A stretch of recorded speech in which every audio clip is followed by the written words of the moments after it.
Whitelists in Exchange via Office 365. Hi, this is Les McCarter.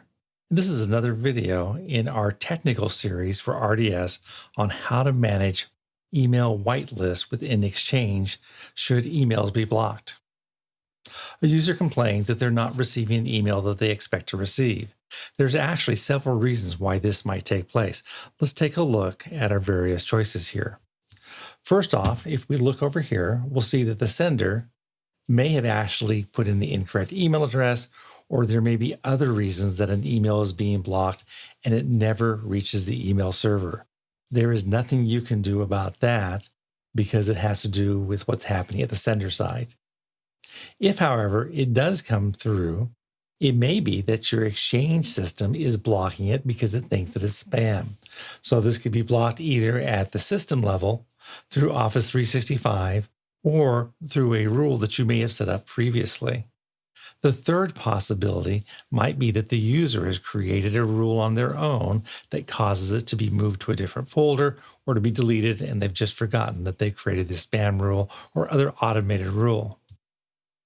Another possibility, which is unique to different organizations, is that you may have a special spam service that's running before it hits the Exchange server. In this case here, you're going to have to work with that spam service to see if the email is blocking there before it even reaches the Exchange server itself.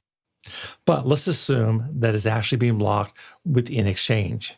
We're going to walk through the steps, and we have the 8 steps listed here of how we're going to go into the admin center within Office 365 and basically create a rule to allow a message to come through. And we'll see that we have several choices of whether we allow the domain or whether we actually want to allow a specific email to come through.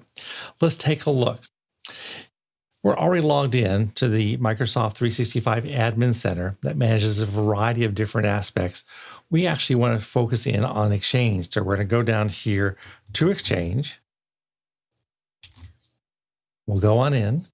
And within Exchange, there were a variety of other settings. You can see that we've opened up another window. And you have many, many different items that can be tweaked to manage the Exchange server. But we're interested in the spam filter, which is under protection. You can either go to the protection section at this location here, or we can go over to this location with protection.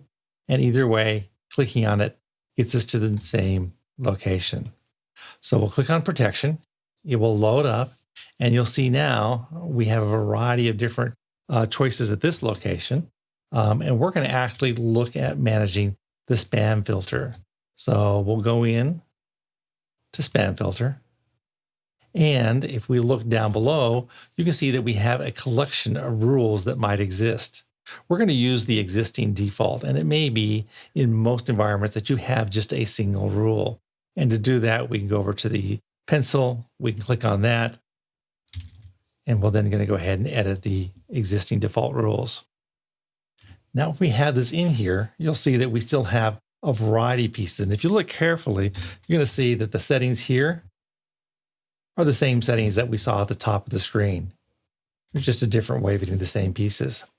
What we want to focus on is an allow list, because in our particular situation, we have a user that's saying that an email was being sent, but never reaching their mailbox because it's actually being blocked.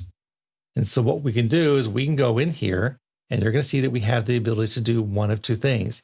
Either set up a very specific email and allow a specific sender to come through, or we can allow a domain. What that means is that if we do the domain, in this case here, Amazon.com, all emails that come from Amazon.com will be permitted through.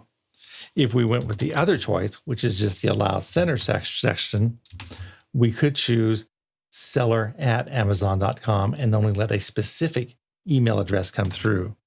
No matter what, you can go in and edit the list or subtract from the list.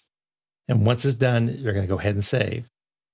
And that is how you update a whitelist on Office 365 Exchange.